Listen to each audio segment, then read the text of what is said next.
नमस्कार साथियों, news express देख रहे हैं आप। आपके साथ मैं हूं अनुपम रसूल। बिहार में जो एक बड़ा सियासी घराना यानी लालू परिवार वो बिखर चुका है। दोनों भाइयों के रास्ते एक दूसरे से अलग हो गए हैं। बहनें खुद अपने भाई के खिलाफ हो गई हैं। लालू प्रसाद यादव की स्थिति ऐसी हो गई है कि वो कोई पॉलिटिकल कैंपेन कर नहीं सकते हैं और उनके ऊपर फिर से जेल जाने का खतरा मंडरा रहा है। अगले महीने यानी अक्टूबर के महीने में 12 तारीख के बाद यह खतरा और प्रबल हो सकता है। उनकी फाइल जिसमें नौकरी के बदले जमीन घोटाले का आरोप लगा था, वो फाइल खुल रही है और उसमें हो सकता है कि लालू प्रसाद यादव की मुश्किलें बढ़ जाएं। कुल मिलाकर यही है कि नेतृत्व आरजेडी का तेजस्वी यादव के हाथ में आ गया है। तेजस्वी यादव ने पूरी पार्टी पर एक तरीके से कब्जा कर लिया है। ये सिर्फ बिहार में चर्चा नहीं है, बिहार के बाहर और खुद तेजस्वी परिवार में यह चर्चा है। आपने हाल ही में कई सारे ऐसे पोस्ट देखे होंगे जो उनकी छोटी बहन रोहिणी आचार्य ने किए थे, जिन्होंने अपने पिता लालू प्रसाद यादव को किडनी दी और उनकी जिंदगी बचाई। लेकिन तेज प्रताप यादव दूसरी तरफ लगातार तेजस्वी यादव पर हमला कर रहे हैं। तेजस्वी यादव की जितनी योजनाएं हैं, आप अभी हाल ही में देखिए, आप माई बहन योजना को लेकर उन्होंने बहुत प्रचार किया खुद का, लेकिन तेज प्रताप यादव उस पर सवाल उठा रहे हैं। तेज प्रताप यादव का भी मानना है कि ऐसी कोई योजना तेजस्वी नहीं ला पाएंगे, वो सिर्फ लोगों को ठग रहे हैं। ये तेज प्रताप यादव का ऑन रिकॉर्ड बयान है। तो इससे आप समझ सकते हैं कि दोनों भाइयों के बीच की जो दूरी थी वो अब बढ़ चुकी है। इससे पहले जब हाल ही में एक यात्रा निकाली थी राहुल गांधी के साथ तेजस्वी यादव ने, और उस यात्रा के खत्म होने के बाद पटना के मरीन ड्राइव में तेजस्वी यादव डांस कर रहे थे। जब वो डांस कर रहे थे तब उनके विधानसभा क्षेत्र के लोग बाढ़ में डूबे हुए थे। राघोपुर में जाकर उस वक्त तेज प्रताप यादव ने तेजस्वी यादव के इलाके में जाकर लोगों को राहत सामग्री बांटी और उस दौरान उन्होंने बोला कि तुम्हारा विधायक कैसा है जो तुमको बाढ़ में डूबता हुआ छोड़कर खुद रील बना रहा है। वो भी लोगों ने देखा। अब तेजस्वी यादव ये पूरी कोशिश कर रहे हैं कि लालू प्रसाद यादव के बाद उनके नेतृत्व को कोई चुनौती देने वाला परिवार से ना हो। अब परिवार में चुनौती देने वाले 3 लोग खड़े हो गए हैं। पहले अकेले तेज प्रताप यादव थे तेजस्वी यादव के नेतृत्व को चुनौती देने वाले, लेकिन अब मीसा भारती और रोहिणी आचार्य दोनों ने मोर्चा खोल दिया है उनके खिलाफ। तो मुश्किल यह हो गई है कि इन दोनों को कैसे शांत करें। तेज प्रताप यादव को तो घर से बेदखल करवा दिया, लेकिन इन दोनों को कैसे शांत करें। तो अब आलम यह है, या आरजेडी के सामने सबसे बड़ी मुसीबत यह आ गई है कि वो इस झगड़े को ठंडा कैसे करे, शांत कैसे करे, कम से कम चुनावों तक शांत कर दे। तेज प्रताप यादव सबसे बड़ी चुनौती आरजेडी के लिए बनने जा रहे हैं। रोहिणी आचार्य से तो ज्यादा खतरा तेजस्वी को नजर नहीं आ रहा, लेकिन तेज प्रताप यादव सबसे बड़ा खतरा बनने जा रहा है। क्यों? इसके लिए हम कुछ आपको आंकड़े दिखाते हैं जिससे आपको अंदाजा होगा। तेज प्रताप यादव ने अगर बगावत कर दी तो समझिए आरजेडी के एक बड़े वोट बैंक में सेंधमारी कर लेंगे।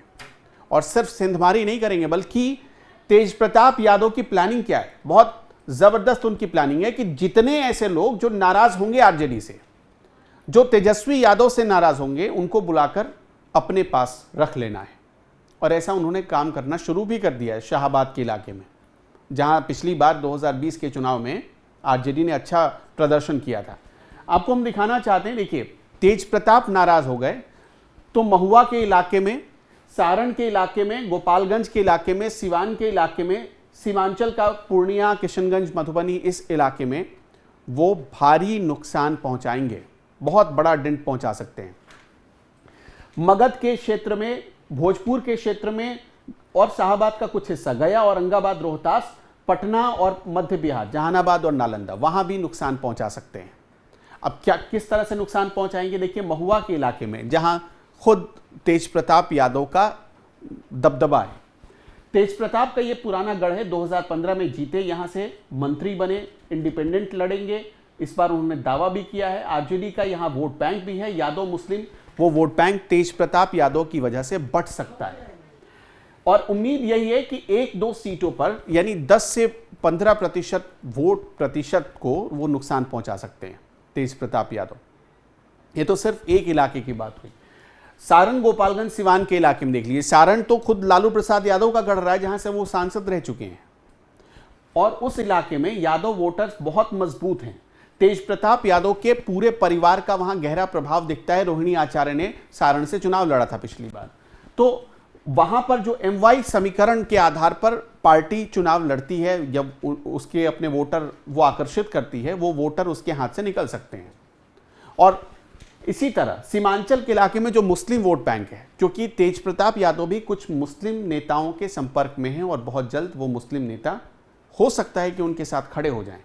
ये भी हो सकता है कि मतलब तेज प्रताप यादव कोई अलग पार्टी बनाकर उनको मौका दे दें, इसकी पूरी संभावना है। और इस इलाके में आरजेडी का वोट बैंक रहा भी है। याद करिए, जो सबसे सीमांचल का सबसे आखिरी इलाका है किशनगंज, वहां से कभी तस्लीमुद्दीन सांसद हुआ करते थे, वो आरजेडी के सांसद थे। आज भी उस इलाके में आरजेडी का दबदबा दिखता है। आरजेडी और कांग्रेस का प्रभाव, या अगर दोनों गठबंधन में चुनाव लड़ते हैं, क्योंकि ये तो साफ तौर पर देखा जा रहा है 2010 के बाद से, 2010 के चुनाव के बाद से लगातार आरजेडी और कांग्रेस का गठबंधन ही रहा है बिहार में, तो इस हिसाब से यहाँ प्रभाव दिखता है। जनसुराज का कोई खास प्रभाव नहीं है, लेकिन ओवैसी अगर आते हैं तो समझिए तेज प्रताप और ज़्यादा मुश्किल बढ़ा देंगे, क्योंकि ओवैसी सीमांचल के इलाके में ओवैसी को पिछली बार 5 सीटें आई थी। तो इस हिसाब से पूरा समीकरण बिगड़ सकता है आरजेडी का। मगध, भोजपुर, औरंगाबाद, मगध और भोजपुर के इलाके में, जिसमें गया, औरंगाबाद, रोहतास के इलाके में दलित वोटर्स हैं, यादव वोटर्स हैं, वो भी छिटक सकते हैं आरजेडी के हाथ से। आरजेडी को पहले इस इलाके में फायदा रहा, 2015 में भी हुआ, 2020 में भी रहा, लेकिन यहां पर पार्टी के भीतर और परिवार के भीतर बगावत उल्टा पड़ सकता है। इसी तरह पटना और मध्य बिहार में देखेंगे आप, तो परिवार का एक सेंट्रल बेस है। परिवार शुरू से यहीं से राजनीति करता रहा है, यहीं पर उसकी राजनीति का केंद्र रहा है, और इस तरह से आपने हाल में तेज प्रताप ने एक बयान दिया था, 5 परिवार साजिश कर रहे हैं उनके खिलाफ। सोचिए कि आरजेडी का प्रदेश अध्यक्ष, उसके खिलाफ हैं तेज प्रताप। आरजेडी के राष्ट्रीय अध्यक्ष के खिलाफ, अपने पिता का सम्मान करते हैं, लेकिन तेजस्वी यादव का कोई सम्मान नहीं करते। अपनी मां का वो सम्मान कर रहे हैं, लेकिन तेज प्रताप यादव ने हाल ही में उठाया कि ये सवाल उठाया कि आरजेडी के पार्टी दफ्तर में आप जाइए, पूरा माहौल बदल गया है। ऐसे ऐसे लोगों को भर लिया गया है आरजेडी में जिनको नहीं होना चाहिए था। ये तेज प्रताप यादव सवाल उठा रहे हैं, कोई और उठाए तो भला समझ में आता है। तो इसका एक साफ मतलब है, रोहिणी आचार्य, तेज प्रताप यादव और मीसा भारती, अगर इन तीनों का कोई अलायंस बना परिवार के भीतर, तो भारी मुसीबत में आरजेडी फंस जाएगी। चुनाव जीतने हारने की बात तो बहुत दूर की है, अभी तो चुनाव की घोषणा भी नहीं हुई है। खबर ये आ रही है कि 6 या 7 अक्टूबर को चुनाव की घोषणा हो सकती है, लेकिन अभी तक जो स्थिति बन रही है कि 2 बहनें और 1 भाई, अगर ये तीनों मिल गए तो तेजस्वी यादव के पूरे राजनीतिक करियर पर एक बहुत बड़ा धब्बा लग सकता है। और धब्बा इसलिए लग सकता है क्योंकि बहुत शर्मनाक हार हो सकती है आरजेडी की। जो परिवार के लोग ही जब आरजेडी के खिलाफ जाकर प्रचार करने लगेंगे, तो ऐसे में तो फिर परिवार को एकजुट रहना या पार्टी को एकजुट रखना किसी के लिए भी आसान नहीं होगा। हो सकता है कि पार्टी के कुछ अपने सीटिंग MP MLA भाग जाएं, वो भी पार्टी पाला बदल ले, क्योंकि कोई नेतृत्व करने वाला ठोस व्यक्ति नजर नहीं आ रहा है। तेजस्वी यादव के नेतृत्व पर लोग सवाल उठा रहे हैं, पार्टी के भीतर भी कई नेता पहले उठा चुके हैं, और अब तो परिवार के भीतर सवाल उठने लगा है। तो ये जो गद्दी की लड़ाई है, उस गद्दी की लड़ाई में इतना फंस चुकी है आरजेडी, और इतना फंस चुके हैं खुद तेजस्वी यादव, कि आरजेडी के लिए बहुत मुश्किल स्थिति बन रही है पूरे बिहार में। आपका क्या मानना है? आपका क्या मानना है कि तेज प्रताप के इस बगावत से कितना नुकसान पहुंचेगा आरजेडी को? हमें कमेंट बॉक्स में ज़रूर बताते चलिएगा। इस वीडियो में इतना ही। नमस्कार।